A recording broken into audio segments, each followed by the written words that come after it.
kan bumi ini kan disuntik dengan obat, kemudian obat bereaksi untuk menyembuhkan sakitnya. Nah, untuk penyembuhan itu kan butuh proses ya, tidak langsung. Ini saya ibaratkan orang lagi sakit disuntik saja. Nah, di bulan 1 Suro ini kebetulan banyak terjadi para pelaku spiritual mengadakan ritual-ritual agung di berbagai daerah, entah di Bali, Jawa Timur, Jawa Barat, Jawa Tengah. Banyak secara serentak ini melakukan ritual khusus. Nah, ini kan sebenarnya yang menggerakkan bumi ini kan inti bumi atau dewanya, Dewa Siwa atau Batara Wisnu, Batara Guru. Nah, ini kan penyembuhan ini melalui suntikan dari energi matahari. Jadi ibaratnya itu matahari ini jadi dokternya ini.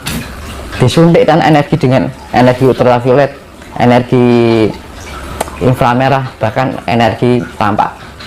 Ini kan menembus ke inti bumi. Nah, ini akan meningkatkan aktivitas pergerakan inti bumi ini untuk menggerakkan bumi ini. Jadi kondisinya nanti akan semakin memanas.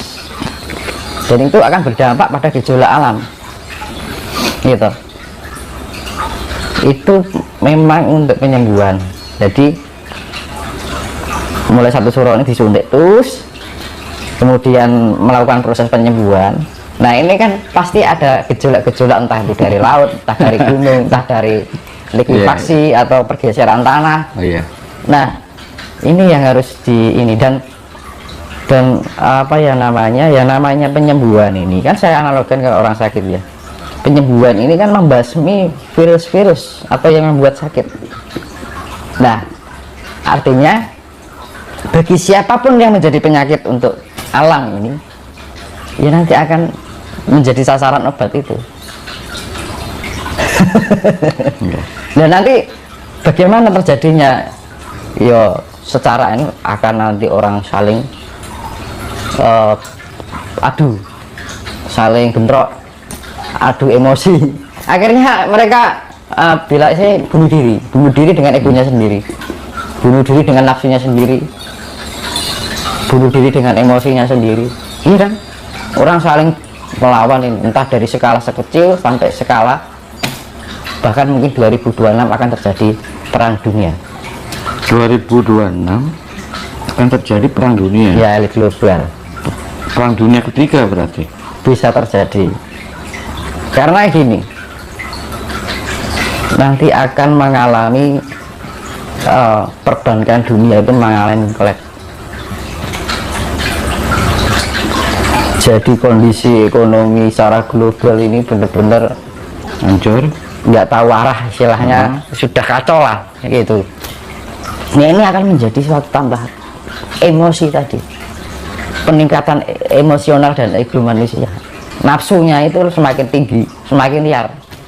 Makanya kan saya menyebutkan orang akan bunuh diri dengan emosinya sendiri, bunuh diri dengan egonya sendiri, bunuh diri dengan nafsunya sendiri. Nah, bagaimana cara agar kita tidak masuk lingkup darah itu? Yaitu tadi kita harus bisa mengendalikan dengan kesadaran tadi. Makanya sangat penting sekali kita mengolah kesadaran, kita melatih meditasi, melatih keheningan di malam hari itu sangat penting. Dan itu jadikan kebiasaan atau rutinitas setiap malam. Karena hanya itu yang bisa mengendalikan. Karena gini,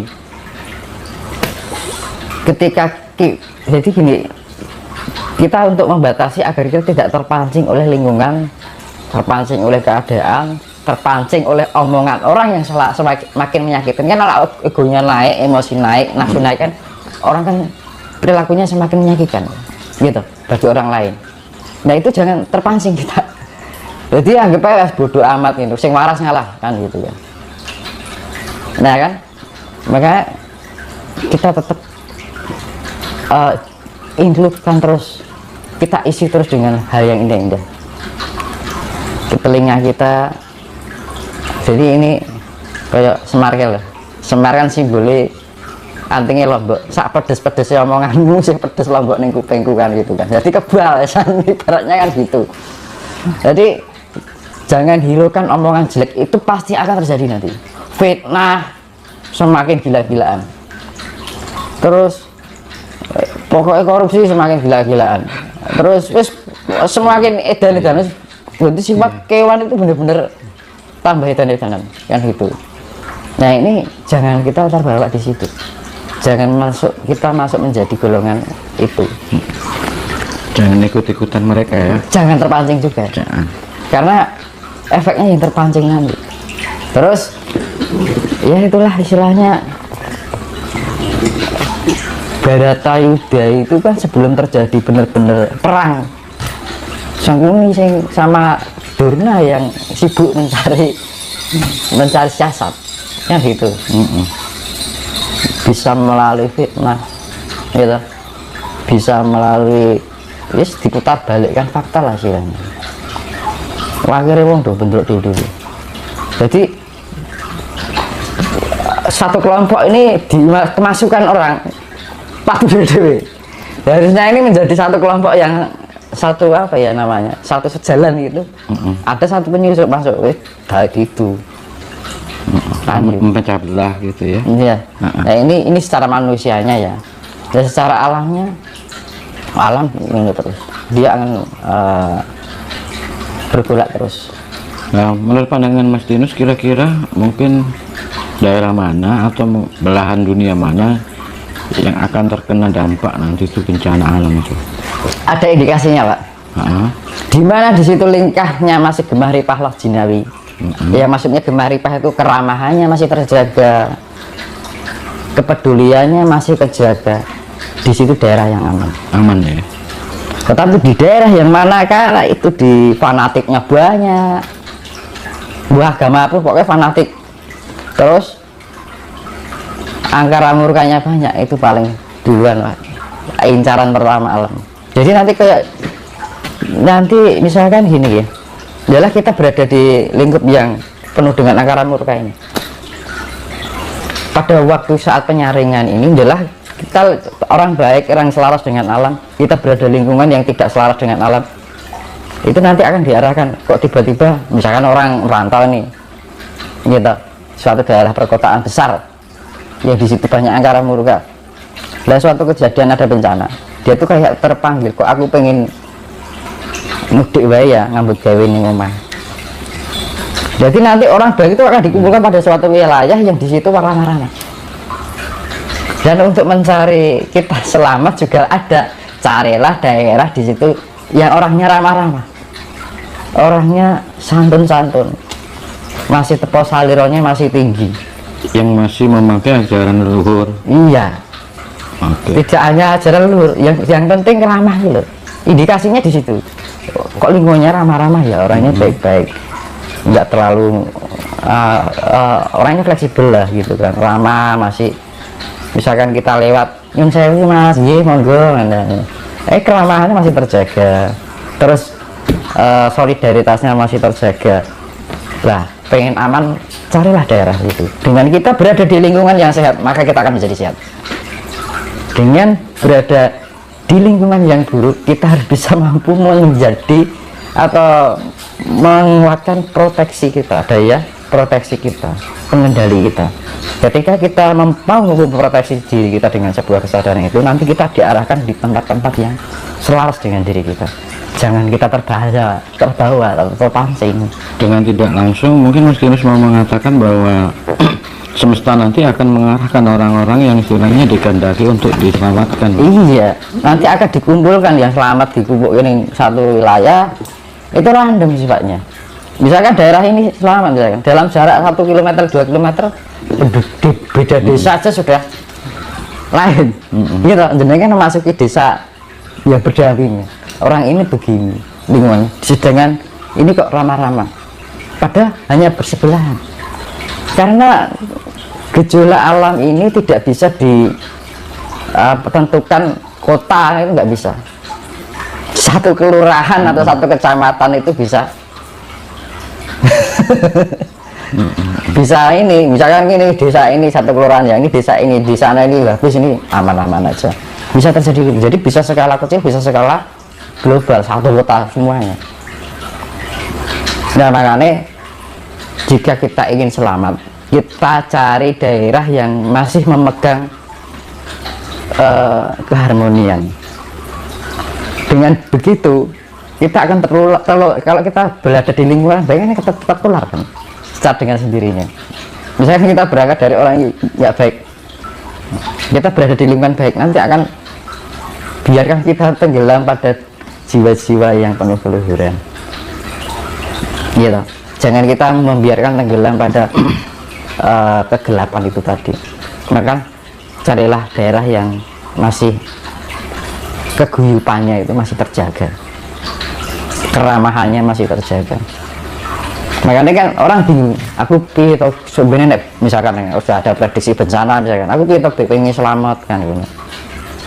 Ya carilah daerah itu, karena saya sudah survei sendiri Pak, karena saya tahu di mana tempat yang berada, tak coba nih daerah ini ya lama-lama Pak. Misalkan saya pernah survei ya, dan ini sebenarnya bakal selamat.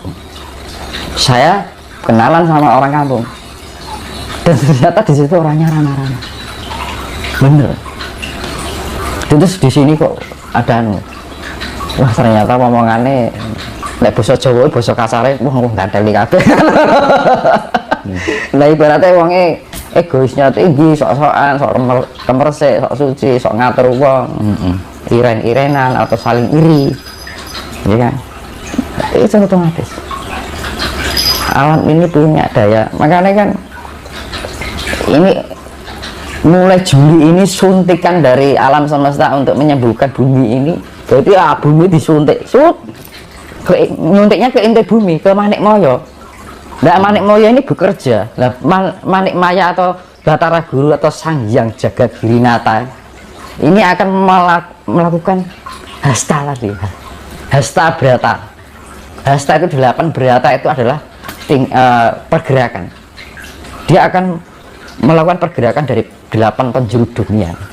Jadi sifatnya ini bukan lagi yang namanya negara, satu bagian negara, tapi sedunia. Jadi suntikan yang dari alam semesta ini saya ibaratkan, saya analogikan ini bumi disuntik terus pakai obat, terus ke inti bumi bekerja dengan hastanya yang sifatnya 8 penjuru tadi, bekerja untuk melakukan penyembuhan. Mulai Juli ini loh, mulai Surabaya 27 Juli. Juni 27 Juni. Oke. Dalam pandangannya Mas Tinus itu kira-kira nanti bencana seperti apa? Mungkin apakah tsunami, gunung meletus, gempa, dan gimana Mas? Jadi ini saya gini, suntikan itu tertuju pada portalnya itu ada di Gunung Lawu gitu ya, disuntik ke inti bumi gitu. Terus namanya kan inti bumi kan Dewa Siwa atau Batara Guru itu sebutannya Sang Hyang Jagat Girinata, artinya Sang Hyang itu kan penguasa, jagat itu bumi gitu. Girinata itu, giri itu gunung, nata, jadi Sang Hyang Jagat Girinata itu artinya yang menguasai gunung. Maka di Gunung Lawu itu namanya Wukir Mahindra dan kerajaannya Mahindra. Mahindra itu artinya Mahahendra, artinya Maha itu agung gitu. Terus Hendra itu artinya raja yang agung, jadi Maharaja, rajanya gunung. Gunung Lawu itu rajanya gunung. Nah dari gunung-gunung ini harus mendapat perintah dari rajanya. Nah ketika rajanya ini memerintahkan gunung-gunung ini, semua akan bekerja. Nah senopatinya Gunung Lawu itu adalah Merapi. Ibaratnya Gunung Lawu itu tempatnya Sang Hyang Batara Guru atau Sang Hyang Jagat Girinata. Di Merapi itu tempatnya yang Batara Narada, Dewa Narada. itu yang selalu bekerja untuk titah kan gitu. Dan nanti tandanya apa? Ketika Gunung Lawu ini melakukan batuk, artinya rajanya gunung kan Gunung Lawu yang mengomandoi semua gunung berapi gitu, termasuk Slamet gitu, Gunung Sumbing, Mapit, terus Semeru, Aung, masuk Bali, Gunung Agung, Gunung Gede kan gitu, Krakatau, semuanya semua akhirnya menjalar. Ini kan kayak saraf, ini saraf-saraf yang ada jalur vulkanik ini akan bekerja. Ini ada gempa, ini pengaruh pada lautan, termasuk jalur tektonik yang ada di dasar laut. Ini akan menimbulkan tsunami. Tsunami-nya tidak hanya 10 meter tapi bermeter-meter, kan gitu. Dan itu semakin ini terjadi nggak langsung, sedikit demi sedikit gitu, intens tapi intens terus, nggak berhenti. Dan itu di sisi kehidupan manusia juga oleng terus, manusia pada adu kebolehan ego karena emosi itu tadi. Okay. Nah itu tadi di awal pembicaraan kita tadi itu Mas Tinus kan bilang bahwa leluhur kita itu kan senantiasa itu jampangi, jangkungi, ngayomi, sering apa ya, menjenguk kita, menjamah kita. Jadi artinya leluhur kita itu tetap peduli dengan kondisi kita. Nah, misalnya nanti toh apa yang diprediksi sama Mas Tinus itu seperti bencana alam tadi itu akan terjadi, tentunya beliau-beliau itu para leluhur kan mungkin akan turun memberikan mungkin apa ya, warning kepada ya sebenarnya kan anak-anak cucunya. Iya kan ini sudah mulai bekerja dari sejak tahun 2018. Nah kira-kira nanti itu gimana, apakah efektif warning yang diberikan leluhur kepada manusia-manusia itu? Kesadaran. Jadi kesadaran ini membawakan tidak menjadi penyakit. Kita tidak berperan sebagai penyakit bumi ini. Karena obat ini dikhususkan untuk membasmi penyakit yang membuat bumi ini sakit. Saya analogikan manusia yang disuntik tadi. Nah, dengan kita meningkatkan naikkan kesadaran kita melalui bantuan mbah-mbah kita yang mungkin nitis atau inkarnasi, ya kan, itu kan meningkatkan daya kesadaran kita. Dengan kesadaran itu melatih meningkatkan kebijaksanaan kita, akhirnya kita hidup berselaras dengan alam dan kita tidak berperan sebagai penyakit. Tapi barang siapa yang masih berperan sebagai penyakit akan dibasmi. Kira-kira kalau persentase berapa itu Mas?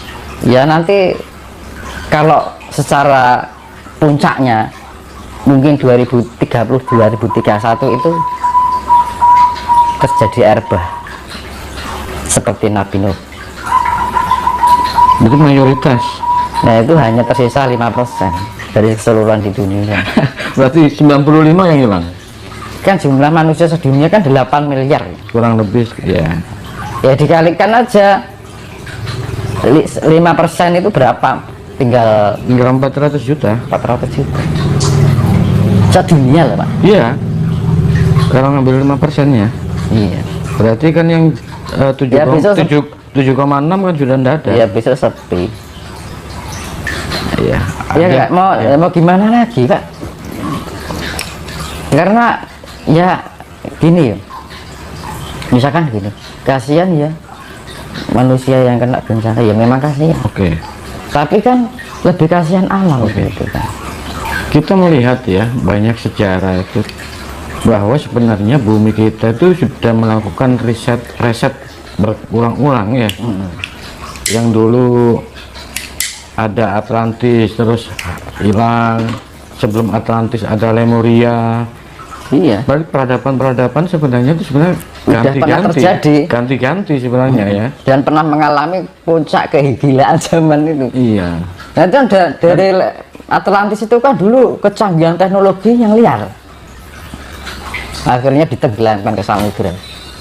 Nah, daerah-daerah yang menjadi imperialisasi itu, imperialis negara-negara imperialis nanti nasibnya kayak Atlantis.